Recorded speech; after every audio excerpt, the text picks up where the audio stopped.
Hey, everybody, and welcome back to Resilience by Faith podcast. My name is Reese, and today I have with me Miss Amy Spofford. She is joining us today to continue the series on motherhood. And y'all know, after I did the interview about postpartum depression, I got really inspired. I told you before, one of my close friends, she's in her third trimester, literally days away from giving birth to her first kiddo. And I don't know, that mixed with the last podcast just really inspired me in hearing her story. And I just went on a search for moms. And now Amy is here with us today to share with us her story. And what a special time it is because it's actually Mother's Day weekend. And I'm very excited to have her, but very grateful that she took the time out of her Saturday to come and spend with us. So, hi, Amy. Thank you for being on the show. Hi, thank you so much. My name is Amy Spofford. I am a pre and postnatal coach. I'm also a holistic nutritionist and a mom of three. I live in southeastern Pennsylvania with my husband and three kiddos. Yes, yes. Okay, so you are what we call a vet mama because you, this is not your first merry-go-round, okay? And we have three kiddos, and gosh, what are their ages? 2, 4, and 7. 2, 4, and 7. Okay, yep, you are a vet mom for sure. So I'm kind in of, it. huh? I'm in it. Yes, we're in it. We're in the thick of it, but we are very, very, very thankful for you and your experience. So, kind of walk us through each of the births and how they differ from each other. But also, I'll follow up with the second question because sometimes I'm known to ask a lot of questions in one. So, I'll let you start with the births.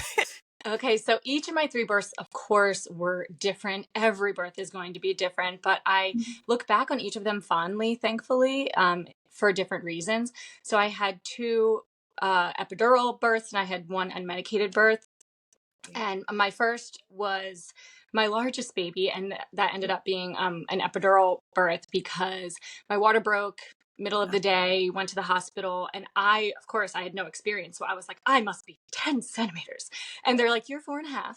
So I was like, okay, so I think I'm going to need an epidural because it was a lot of pressure. I'm not trying to scare anyone. Everyone perceives pressure, intensity, pain differently. Yes. And there's a lot of moms out there who are able to kind of reframe it, channel it in a different way, whatever. I felt that at that time, epidural was the right choice for me. So it ended up being great because thanks to the epidural, I was able to kind of hang out while I was laboring. I was hanging out with my siblings, my mom. This was pre-COVID, so everybody was allowed in there.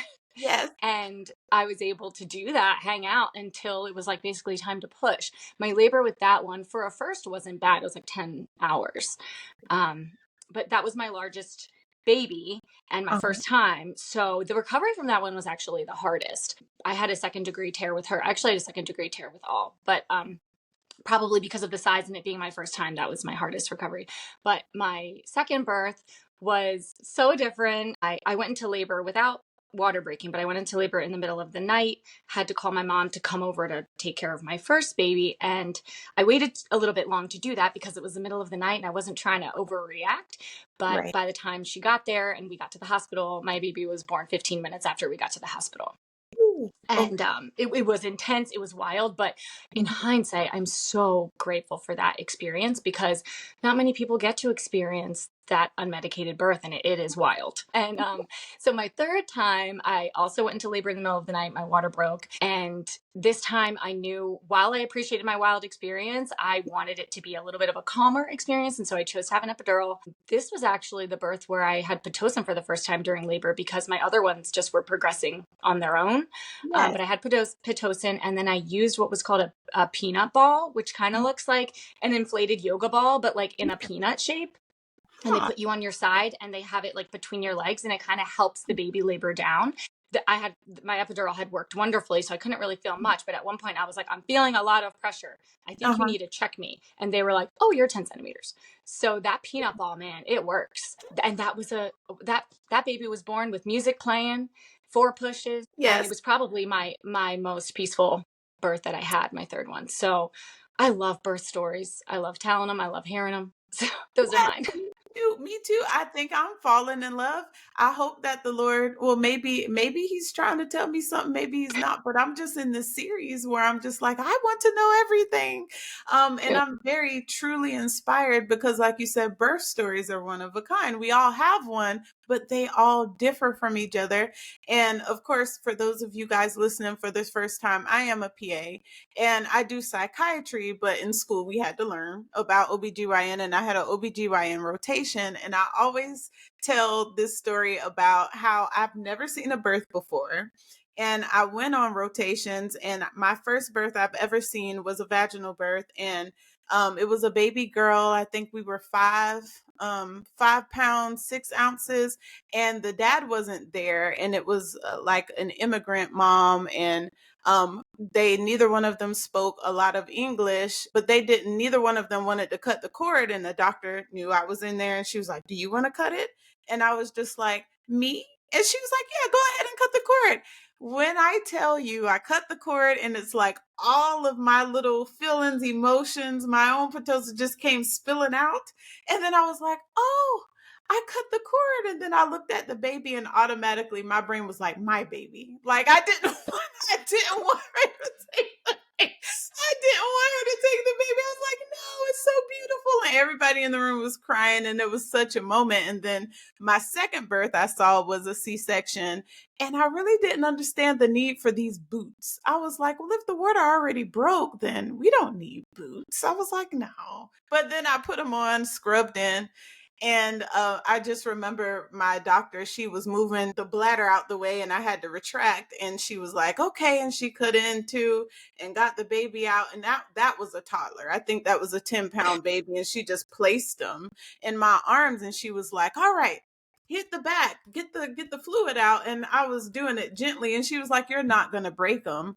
Get the fluid out." And so she was like, "Go harder, tap him, tap him." And then finally the baby started crying, and the NICU nurses just swooped in there and took the baby, did the APGAR and everything. But that was an experience. And I was like, "Wow, okay, I think I like OBGYN. I think I want to do OBGYN." And then I went into psych. But it was a lot of fun. And when you said your first baby was your largest baby, how many pounds? How many ounces? 9 pounds, 5 ounces. Yep, close. Yep.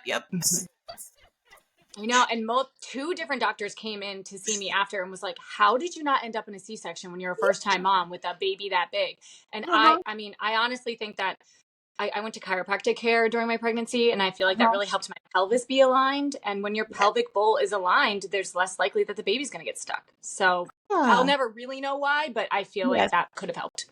Yes, because we also learn in school about passage, power, and passenger. So like the baby's the passenger, the power in the passage. And if that gets stuck and we have like uterine arrest when you're given birth, then yeah, we're gonna go ahead and do a C-section just for the sake of you, for the sake of the Of baby, course. and all the things. That's so interesting though. And then you violated what I learned about in school. Also, when you have your first kid, it takes a little bit longer with the facing and waiting. But then the second one should, and each one after that should be quicker and quicker. Between the second and the third, which one was the fastest, or were they like about the same time? Definitely the second was the fastest. Yeah, her total labor time was maybe 4 hours. Uh huh. And then my son, my third, was like 9 hours. Nine But I hours. think like with the other two, my labor didn't really stall. Uh huh. But when my husband took me to the hospital the third time, when I got there, I was able to like walk to my Yes. room, and they were like, "You're a little stalled. We might be giving you Pitocin." But Okay. since my water had broken, they were going to keep me. Yes. And then, so I hear all sorts of stories about Pitocin. Some people say it was painful. Some people said all sorts of things, which I was like, "What, Pitocin?" I would have never thought, but then again, it makes sense because we're pushing you to have contractions, and we're pushing the birth to start. But like, did you have any pain or anything during that time when you had the Pitocin? So yeah, I got the epidural in preparation for getting the Pitocin. I was kind of fortunate. They were like, hey, the anesthesiologist is ready now, and he has a couple C-sections scheduled. So Yeah. you might want to take advantage of this now before we give you the Pitocin. So I kind of never experienced that Pitocin intensity, but Uh-huh. Pitocin is synthetic oxytocin, and oxytocin is what helps our body trigger contractions. So I do think that when we're given Pitocin in an IV, it's probably just a higher intensity level than what our body would produce. So then it just makes the contractions more intense. And Yeah. like we said, everybody perceives pain differently, but for a lot of people, they find that Pitocin contractions are more intense. More But I don't intense. know. Yes, yes, no. So like with your kiddos now, what would you say what's something that you learned with your first kid that prepared you for the other two? Like what did you learn about yourself? But then also having the first kid, we listen to a lot of people, we take in a lot of recommendations, and you need this gadget, you need that gadget, you have to do it like this, or you should be doing that. And like, how did you find your groove, like your flow being a I mom? think it's something that you can only get once you have some experience, right? I feel like maybe ultimately the answer is learning to surrender, that Uh-huh. you won't be able to control everything.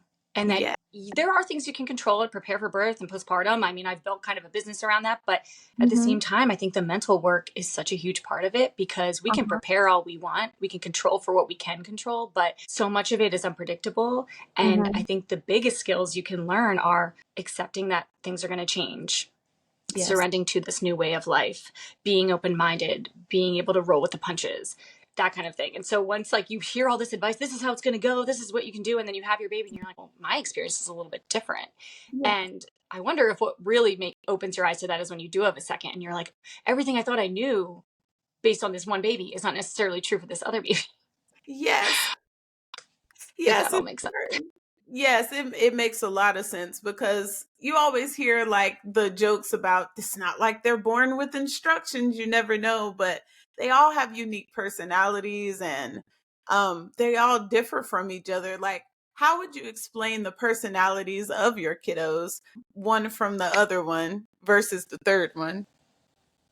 Oh, so it's funny. I feel like I love learning about birth order and like hearing about like, oh, this is a firstborn, this is a middle child. And I feel like my kids kind of do fall into that. My Yeah. firstborn is a little more of a rule follower. And my second is like my wild child. And of course, she's the one with the wild birth. It's like, how can that not be connected? But I don't know if it's that like the middle child, since I have three, are like maybe constantly fighting for attention. Like they weren't the first, but then they're also not the baby. Right. But my wild child is by far my biggest challenge. I mean, she's also 4 right now, so that is a tough age in general. But I find that that kind of stereotype of like the firstborn being a little bit of a rule follower, secondborn being a little bit more of a wild card, and then the third's just happy to be here. Yes. Yes. And the third's just like, hi, Mm-hmm. like I'm the baby. Um, Mm-hmm. when did you really put like an emphasis on whether your kiddos were breastfed or whether they were formula fed? So I do wish that I put less pressure on myself with that whole topic, because I know so much more now. But all of my kids were exclusively breastfed for 6 months. I never bought formula. I never had to use formula. And I'm Right. grateful for that, because I was committed to the breastfeeding journey. But I do wish, since I struggled so much with my first to breastfeed, I ended up exclusively pumping for 11 months. It's exclusive pumping is not for the weak. It took a lot out of me mentally and physically. And I don't look back and wish I would have stopped sooner, but I do wish I would have even considered Mm-hmm. formula, because I think at the time I was just like, I need to provide her the best I possibly can. But it's like now in hindsight, I'm like, but the best you possibly can Uh-huh. doesn't just mean like maybe nutritional value or whatever. It Mhm. encompasses the mental impact on the mother and what works best for that family and their situations. And so I just want every mom out there to know like whatever works for you and the entire family unit is what's best for your baby. It's not Right. just about one issue, you know? Yes. And then I don't think like, so I follow this page on Instagram. Her page is Kiara the Leader. I think she comes up so much. It would be like a godsend if I can get her on the show too, because she shares so much on her Instagram about like how she had breast cancer, how she's pumping from one boob, and kind of like the stressors she goes through, especially she just had her third, and taking care of a newborn and like milk production and different things. But she shared one day these little nickel circle, like areola nipple covers that kind of heal, because she was like, I'm in so much pain. My nipples are chapped. Like, this is what I used. It healed, it helped. And that just brought a whole nother perspective, especially to me, being I don't have a kid yet, the things that you have to go through being a mom, but also things that a lot of people don't really put on Front Street and talk about a lot. I don't know. But did you Absolutely. yes, like did you have anything that you used that helped you during breastfeeding kind of ease pain, or any tips you would give? Cuz I know sometimes you can produce too much, produce too little, latching, that's like a whole thing, but Yes, and those silver cups, I think they're called Silverettes, or maybe that's a brand, but Uh-huh. either they weren't around or I didn't know about them when I was going through it, but apparently they're like these little silver cups. You put them like right in your bra against your skin, and they can apparently help heal like a sore and cracked nipple. But that's Mhm. one thing I had. It's okay to like talk about nipples, right? Yes, it is. Okay. Yes.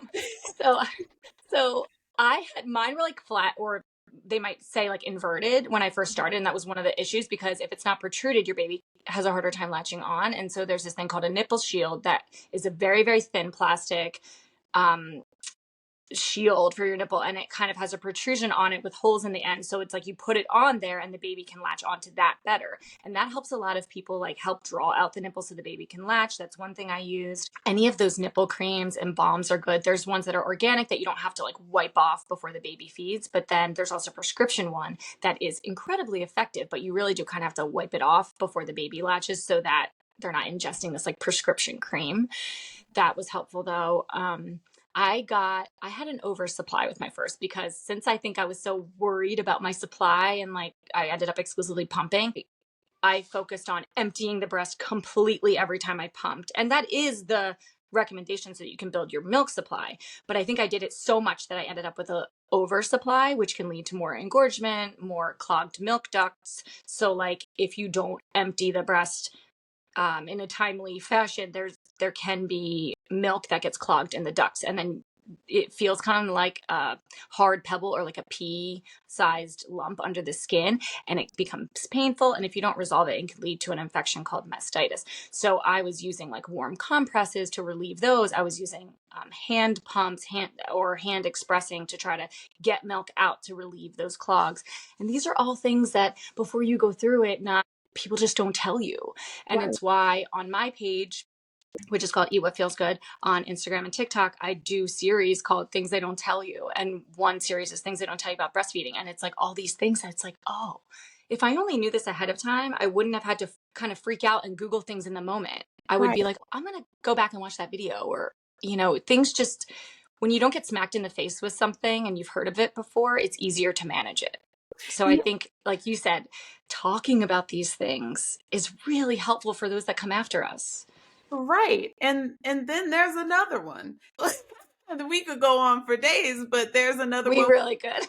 the placenta. A lot of people talk about what you can do with that afterwards. Some people keep their placenta, some people put them in capsules, which I didn't even know that was a thing. Some people make smoothies out of it, some people cook it and eat it, some people do all these things with their placentas.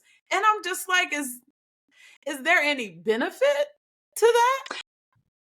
I'm not sure what the research is. I didn't do this with any of my kids, but apparently there are species of animals that do consume their placenta because, in theory, I think the theory is that the placenta holds a lot of the nutrients. Like it just supported our baby this whole time. So it Uh-huh. contains a lot of the nutrients and the vitamins that could be good for our own recovery.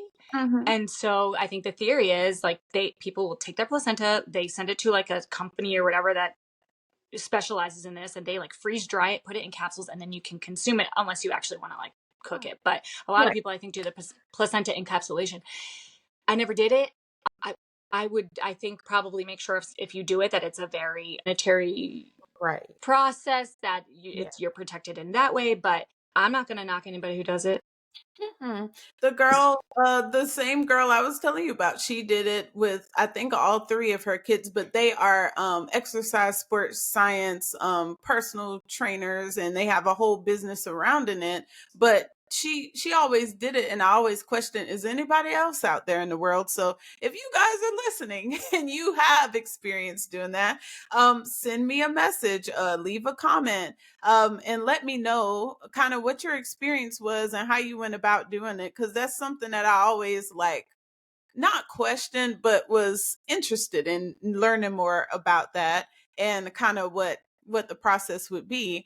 But I guess switching back gears, when it comes to your kiddos and kind of getting them first, I guess maneuvering the newborn phase, then the toddler phase, and everything else after that, when they started school, or when it comes to teaching them boundaries and different things like that, how did you kind of go about that, with kids? How did you figure out what was the most important thing you wanted them to learn at what age, and how did you kind of start?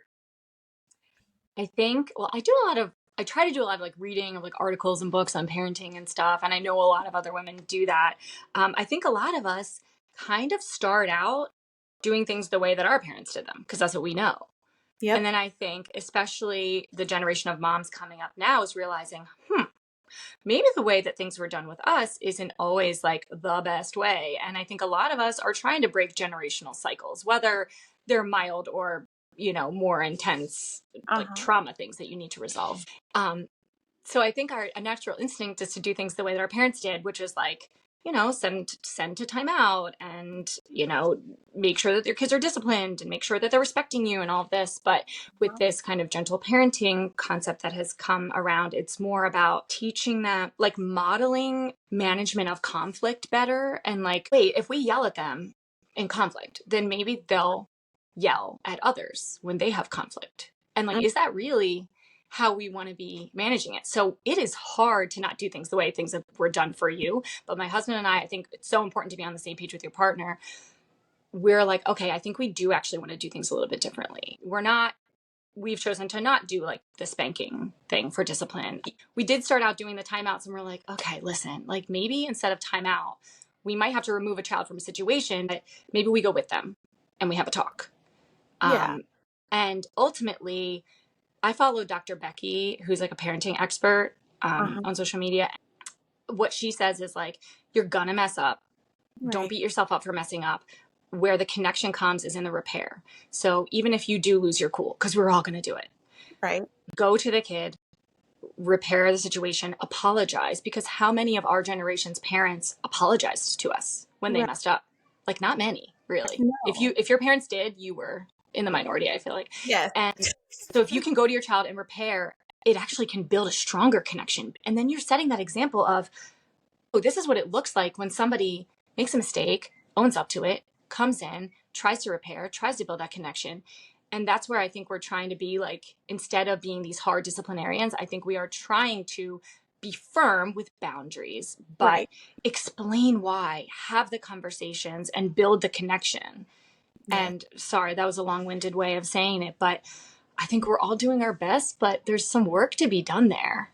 It truly is. And I kind of like, I know a lot of people, especially old school, my mom, other people's parents are kind of like, what is this? But because that's not what they're used to. That wasn't how they were raised. That's not how they raised their kid, and vice versa. But I just think it's just something about this new generation of kiddos coming up in the world. The boundaries are going to be strong. The mental health is going to be so much better. I'm just so excited for them, for them to experience lives in ways at least I wasn't able to experience because of how I was raised. Now I had a good childhood, but also like the parent didn't spare the rod. Definitely not. And I think I turned out okay, but it's just something to say about what the tools that you're putting in their backpack to kind of get through life.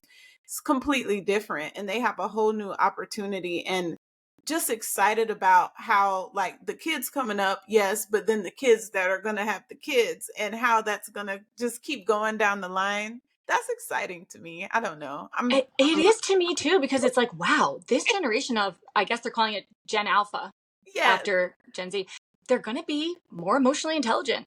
They're going to be able to express their needs and boundaries more readily. Yes. And I love that. I'm already seeing it with Gen Z. So I'm an elder millennial, as you would call it. But Uh-huh. I Me know too. some people in like the Gen Z, which I think is born anywhere like 1997 and beyond, but Yep. who are better at establishing their boundaries and Mhm. communicating their mental health needs. And I'm like, wow, I think we actually have a lot to learn from Gen Z. But Yes. we're teaching our kids to, I don't know, have more autonomy and Yeah. control over their emotions. And I think one thing I learned in parenting actually has nothing to do with the kids. It's more like parenting is a chance to reparent yourself. Right. And if you're doing the work on working on your own self and regulating your own emotions, Right. then you are actually serving your kids the best you possibly can, but you're also serving yourself. Yes. And I love that because inner child work and healing and everything, that is such a hot topic. Definitely for the last couple of months, at least that I've seen in 2024, a lot of people are coming out more like I'm a inner child coach and I help people do this, and the videos on TikTok, and that's what's trending right now. But I'm learning a lot from these psychologists and different people who get on, and they have books and resources and podcasts to share for inner child work, because you just never know. And I think that's a beautiful outcome and a beautiful way to look at it, a beautiful thing to work on. But I do want to ask you, I forgot completely to ask you about your mental health in all three pregnancies, and kind of, did you experience postpartum, or did you go through anything that you needed the extra support after giving birth? And how was your support system during those times? Support is so huge, isn't it? Yes. I had a wonderful support system. So I have a lot of local family. My mom, my siblings are close. I have cousins that are close. My husband had parental leave, 6 weeks of paid parental leave, while I had 0 weeks of paid parental leave. I was able to take 12 weeks unpaid, but he Huh? took 4 weeks at the beginning of every child's life. So, and then he took the extra 2 weeks around the holidays to cover that, since I work in healthcare and Uh-huh. cannot like take a whole week at Christmas. So having my husband home with me for the first 4 weeks of each of our babies' lives, I think saved my mental health. Yeah. Like just having someone else there, even Uh, if like the baby's sleeping on my chest and we're on the couch, he's there to kind of supervise that to make sure that's safe. yes. He was able to take the baby, hold the baby, do all of the other household things so I could just focus on myself and the baby. And Right. so many people don't have that. And that is absolutely huge. And I think like even before the baby's born, it's such a good idea to kind of gather that support system and say, hey, would you be able to come over? Or like setting up a meal train for after the baby's born, and even just getting food cooked for you is huge. After I think I developed like anxiety in my second pregnancy. Hmm. And like I noticed it during my pregnancy. I would like hear a noise in the middle of the night and like get up and be looking out the window. My husband's like, what are you Uh-huh. doing? And I'm like, I don't know, I'm anxious. And then after my third was born, my second and third, I had these intrusive thoughts after they were born. Like I'd wake up in a panic, like the baby's wrapped up in the sheets, but really they were in their bassinet next to me. Gotcha. Or I'd be walking down the hallway and we have like a balcony at our upstairs, and I'd be walking down the hallway like, oh my gosh, the baby's going to leap out of my arms and over the balcony. And I'm like, that's not going to happen. Like, that's not. And that's what intrusive thoughts are. They're like these scary hypothetical scenarios that get brewed up in your head. And for some people, they get bad enough that it prevents them from doing things, like prevents them from wanting to leave the house because they're so afraid that something bad's going to happen to their baby. I think like when it crosses, I'm not a psychologist, but you may be able to speak to this. When it Uh-huh. crosses that threshold into changing your behavior and actually preventing you from doing regular things is when you Yeah. might want to seek professional support, because that's when it could be actually diagnosed postpartum anxiety. Mhm. I think I probably did have postpartum anxiety. It was Mhm. never diagnosed. About a year after my third was born, I finally went and got diagnosed, or got evaluated, I should say. And Yes. I was actually also concerned about adult ADHD because I had so many symptoms. Like adult ADHD manifests in women very differently than Yes. just like typical ADHD that you think of in kids. And I had so many of the symptoms. So I went and got myself this full panel, full psych evaluation. Yeah. And I actually ended up not getting diagnosed with postpartum anxiety or ADHD, but they were like, you do have the symptoms. Like you are Yeah. borderline, but you just don't cross that threshold. And they just said, like, if you want medication for it, like we can prescribe it, but we think that with the strategies for mental health and self-care that you have already in place, that you can get through this Yes. unmedicated. And so that's what I've been doing. And so there's so much you can do for your mental health, even if you don't get officially evaluated or get medicated. Right. But that's my Definitely. experience. And I'm glad you said that, because when I went and I got went through my little, well, not my little, but like my third degree, and I had to write a dissertation. It was on adult ADHD and how it differs from gender to gender, and how females are more likely to internalize things, whereas boys don't. And so it's more easier to catch and diagnose, whereas a lot of boys pretty much come across as hyperactive, where a lot of females come across as inattentive, and it's just harder. And we don't think we have a problem. It's just, I'm not trying hard enough. I didn't study that, or I didn't read that through thoroughly enough. Maybe I just need to try harder, when indeed we are struggling with something and we'll never know. I didn't get diagnosed with ADHD until after I graduated and went through my boards and all the hard work. Then I got diagnosed. That is incredible that you did all of that without without really fully knowing. But we compensate so well, don't we? We do. We do. And I never knew. And I was just like, gosh, that extra time on test I could have had, or those accommodations I could have asked for that I didn't have. I wish I would have got diagnosed sooner, but I didn't know I had a problem. So I just thought, again, I wasn't trying hard enough. So I'm glad that you mentioned that, because it's a thing. It definitely is a thing among females. It's a thing. But And even though I didn't get the diagnosis, I was still grateful that I went through the process, because yes. it just taught me a lot about myself. And I was like, oh, okay, I actually don't meet the threshold for this. And I actually probably could use a lot of the strategies that I already kind of had in place to Uh-huh. manage it. Well, I can speak to like maybe how we treat them, or how we've like managed them differently, maybe, if Yeah. that helps. We realized that with my, as I call wild child, my middle one, her behavior is better when we give her more one-on-one time. So Okay. it's like almost like you realize how different your kids are, and then you have to maybe kind of change the way you parent. Like Yeah. each of our kids has the same two parents, but they kind of say, I've heard the phrase, every kid has different parents, because the parents that my firstborn had were brand new at this, didn't know anything, were doing it for the first time. The second time they had, my secondborn had more seasoned parents, had a kind of ways of doing things, but then had to still adjust to accommodate for her needs. And then same thing for my third. So we notice like what the different needs are of each of them, and we can kind of Right. cater to that. And we try to be extra conscious of our middle child and not neglecting her, or making sure we give her that extra one-on-one time, so that she can feel like that secure attachment and not feel like she's always like kind of left in the dust. And now that my oldest is 7, I feel like we're able to kind of have like real people conversations with her. She's asking like questions she's asked about, like how babies are born, how babies are made. And we're trying to starting to try to give her age appropriate explanations for things, and really just foster that curiosity, because the fact that she's asking me the questions means that maybe she's ready to hear some of the answers. Uh-huh. Yeah, and I know that can be very scary for parents, because they're just like, okay, do we go all in? Do we sugarcoat? Do we give real world answers that are sugarcoated? And when they're old enough, do we kind of go more in depth? Or do we just tell them Mm-hmm. that babies come from the stork? I don't, it's just like, how do we I novice think like it? I think parents know their kids, and I think parents kind of know what their kids can handle. Yes, Every 7-year-old is not mature enough to hear the real answers, right. but or they're ready to hear, like, I think we started out saying that an egg and a sperm come together, and an egg comes from the mom and the sperm comes from the dad. And like, okay, maybe the first time she asked, there was no follow-up questions. Right. Like, how did it get in? Or like, how did they get together? Like that kind of thing. But my cousin had a baby via IVF, and I was able to explain fully how that baby was made. Yes. Yeah. Yeah, But and that that's was a little good. bit more. Yeah. Yeah, Yeah. and they understand like how babies come out. They're like, Right. they come out either this way or this way, and mommy had Yeah. this way, and they ask.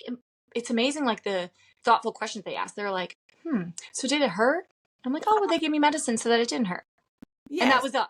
That was all it needed to be. I didn't need to really go further. Right.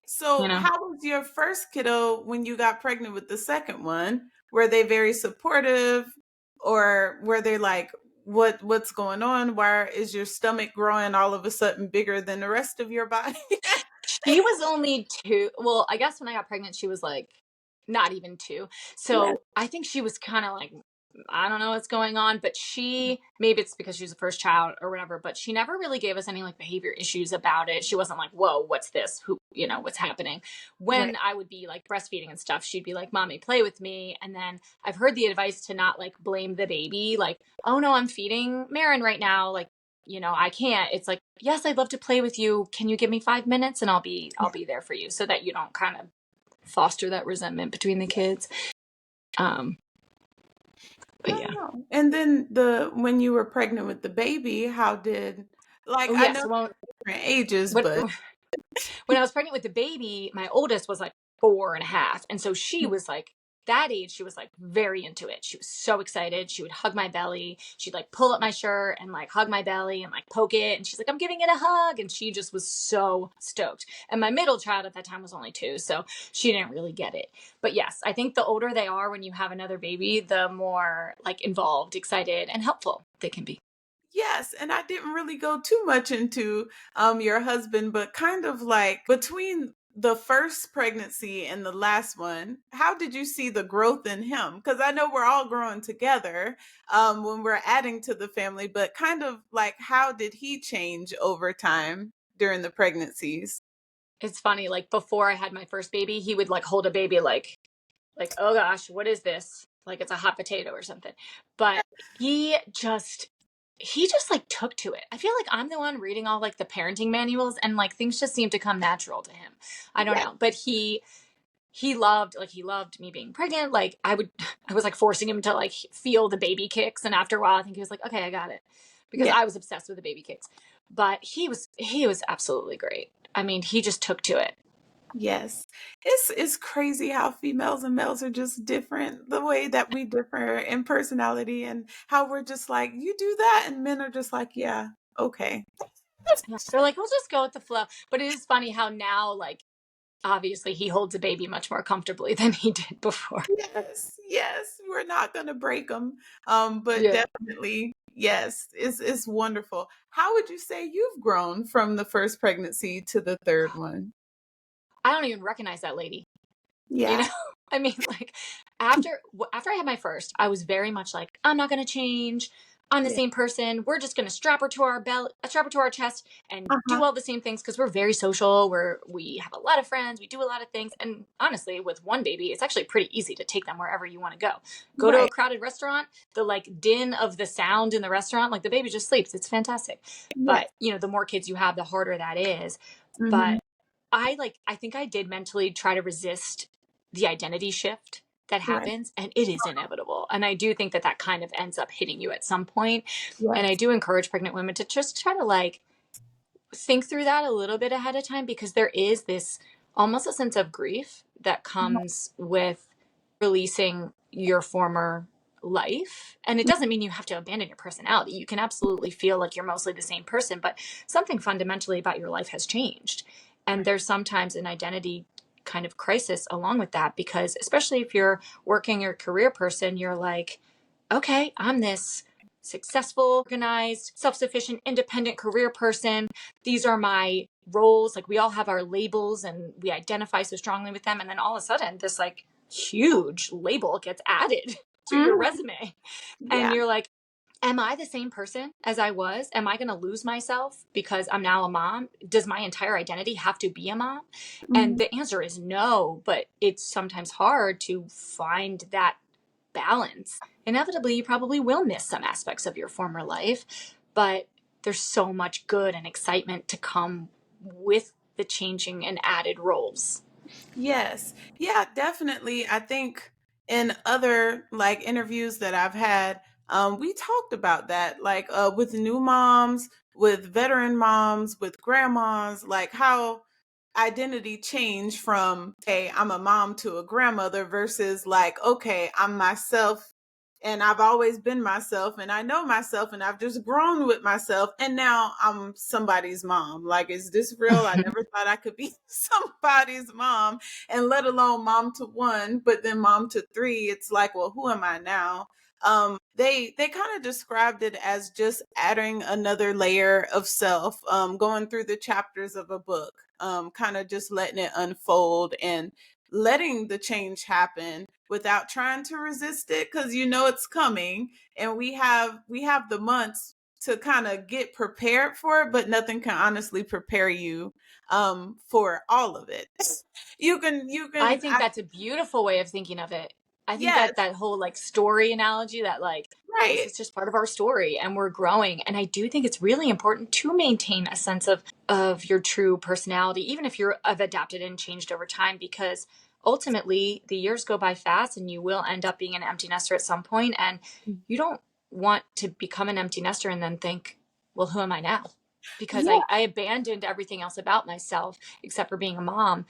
And Yep. so keeping those hobbies, keeping your friendships, cultivating them, maintaining and cultivating your relationship, if that works for you, is so important, because you are a person outside of being a mom. And that's a great example to set for your kids too. Yes, yes. And I'm so happy you said that, because I do deal with a lot of parents that are empty nesters now, and they're just like, following where we go back into a helicopter mom, but we can't be a helicopter mom because now they're adults too now.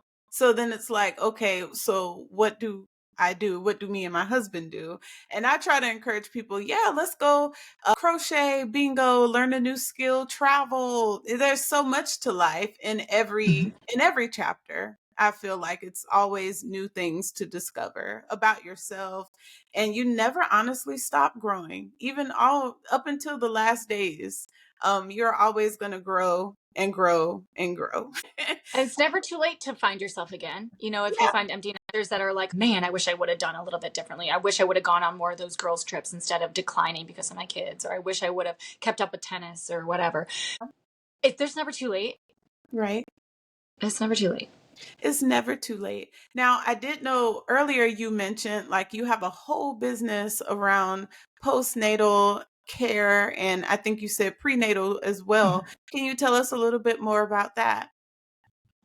Yeah, so I'm hoping to get either like a one-on-one or group coaching program off the ground, because this concept of like new moms these days not really having a village is like really weighing heavily on me, because I feel like support is so important. And so a group coaching program for pregnant moms to kind of transition them into postpartum and Yeah. carry them through that and holding their hand while giving them kind of our own little village together and connecting them with each other, with other people in the same exact phase of life, I Uh-huh. think would be amazing.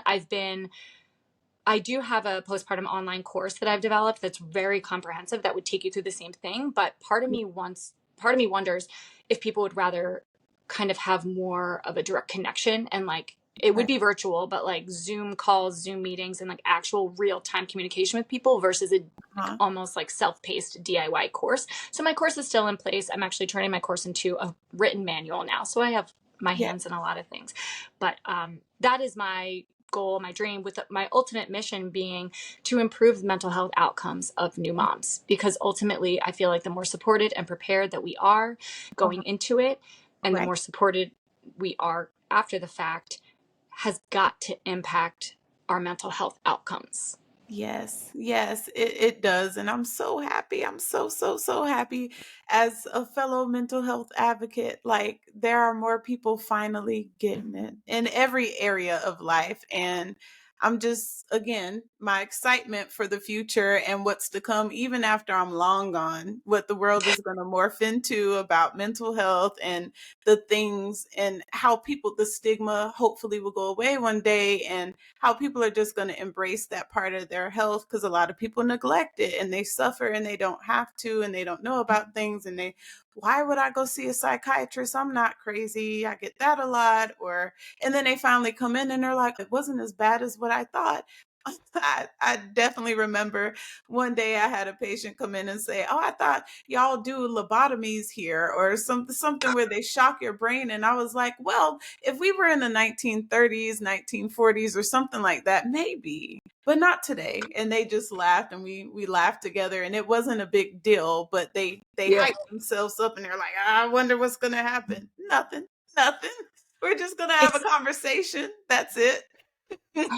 And it's like so many new moms go through this, learn everything the hard way. And Mhm. then everybody just does the same thing after them. It's like, wait, we can Yes. stop this. Like, we can leave the door open behind us and reach down and help the people that come after us. And let's do that. And I think the reason why we haven't is because of stigma, because of like maybe the TMI factor of some of Yep. these topics. And I Uh-huh. just think that, like, social media obviously has its faults, but one Right. good thing is like people are kind of becoming less afraid to just share their Yeah. stories. And Yes. people learn through stories. Stories are so powerful.